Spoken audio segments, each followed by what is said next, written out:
Praise lord. యేసుక్రీస్తు నామములో శుభములు తెలియజేస్తున్నా.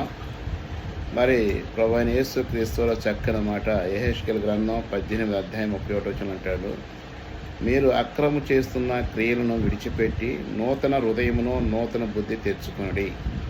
అంటే మన యొక్క జీవితంలో అంతా కూడా ఎట్లా ఉన్నదంటే అక్రమంగా జీవించే వరకు ఉన్నాం.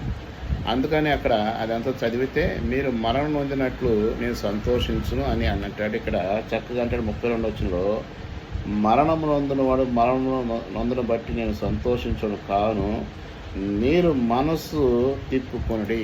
అంటే మనస్సు మార్చుకోవాలి.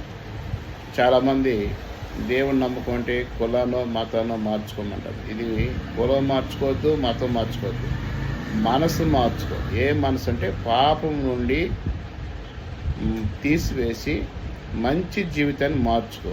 అది ఎక్కడైతే లభిస్తుందో అక్కడికి వెళ్ళి మనం తీసుకోవాలి. మంచి మనసు కలిగి జీవించాలని దేవుడు ఇష్టపడుతున్నాడు. ఈ మాటలు దీవించిన గాక.